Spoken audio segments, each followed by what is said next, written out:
दोस्तों, कौन है सोनम वांगचुक? क्या आप जानते हो? 59 साल का वो व्यक्ति जो पिछले 20 दिनों से नीट पेपर लीक के बाद भारत के शिक्षा मंत्री धर्मेंद्र प्रधान के लगातार इस्तीफे की मांग कर रहा है। नमस्कार, मैं हूं दीपेंद्र सिंह, आप देख रहे द खटक न्यूज़ चैनल। आज हम बात करेंगे सोनम वांगचुक के उस अनशन को लेकर। इस वक्त दिल्ली के जंतर मंतर पर सीजेपी यानी कि कॉकरोच जनता पार्टी के समर्थन में सोनम वांगचुक 22 लाख युवाओं के भविष्य की चिंता करते हुए लगातार भूख हड़ताल पर बैठे हैं।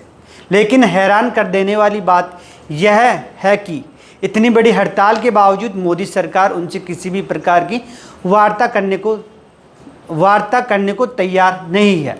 जबकि इस पूरे मामले पर अब देश की अदालत भी फिक्रमंद है। दिल्ली हाईकोर्ट ने सख्त लहजे में कहा है कि हर नागरिक की जान की कीमत है और उसकी रक्षा करना सरकार की जिम्मेदारी है।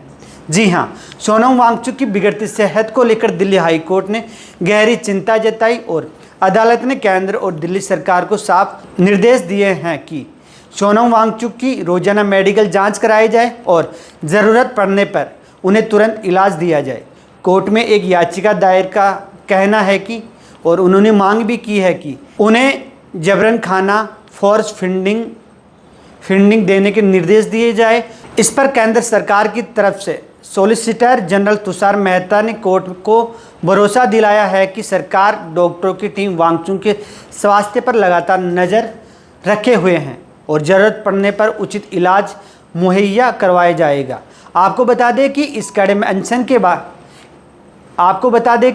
अनशन की वजह से सोनम वांगचुक का शरीर बेहद कमज़ोर होता हुआ नज़र आ रहा है। जंतर मंतर से ये तस्वीर सामने आई है, वो विचलित करने वाली है। कमजोरी इतनी ज़्यादा है कि सोनम वांगचुक अब खुद से बैठ भी नहीं पा रहे हैं।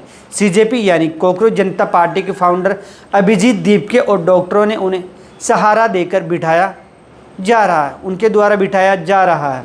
पिछले 19 दिनों में उनका वजन करीबन 9 किलो घटकर सिर्फ 57.15 किलोग्राम रह गया है। हालांकि बुधवार को उनका ब्लड प्रेशर की हम बात करें तो 105/76 रहा। ब्लड शुगर की बात करें तो 80 और ऑक्सीजन लेवल की हम बात करें तो 97% दर्ज किया गया। लेकिन लगातार गिरता वजन चिंता का बड़ा कारण बनता जा रहा है। सोनम वांगचुक के इस आंदोलन में अब सियासत भी पूरी तरह से गर्मा गई है। आम आदमी पार्टी के पूर्व मुख्यमंत्री अरविंद केजरीवाल गुरुवार शाम को जंतर मंतर पर पहुंचे और सोनम वांगचुक से मुलाकात की। वहां मौजूदा युवाओं को संबोधित करते हुए पूर्व मुख्यमंत्री अरविंद केजरीवाल ने प्रधानमंत्री को एक अनोखा सुझाव भी दे डाला। केजरीवाल ने कहा कि मेरा प्रधानमंत्री से सीधा सुझाव है कि केंद्रीय शिक्षा मंत्री धर्मेंद्र प्रधान को तुरंत उनके पद से हटाया जाना चाहिए और उनकी जगह सोनम वांगचुक को देश का नया शिक्षा मंत्री बना देना चाहिए।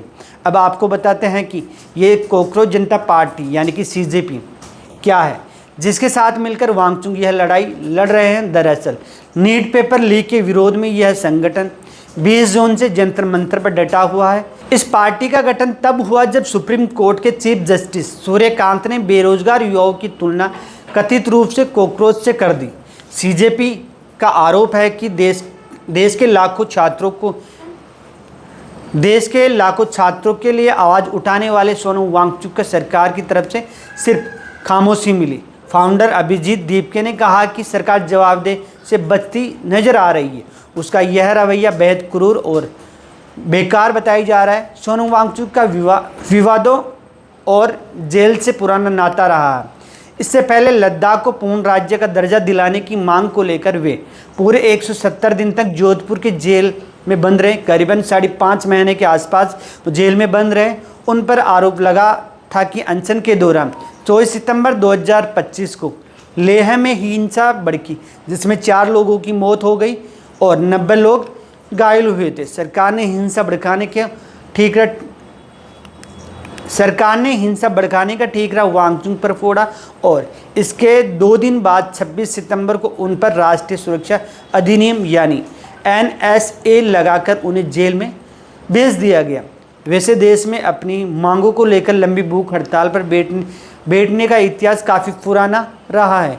महात्मा गांधी से लेकर गंगा की रक्षा के लिए प्राण त्यागने वाले जीडी अग्रवाल तक कई दिग्गजों ने अनशन का रास्ता चुना। लेकिन भारत के इतिहास में सबसे लंबी भूख हड़ताल की हम बात करें तो मणिपुर की इरोम शर्मिला के नाम है, जिन्होंने वहाँ से अक्सपा हटाने की मांग को लेकर करीबन 16 साल यानी कि 2000 से लेकर 2016 तक भूख हड़ताल की थी। उस दौरान उन्हें जिंदा रखने के लिए नाक के जरिए लिक्विड डाइट दी जाती थी।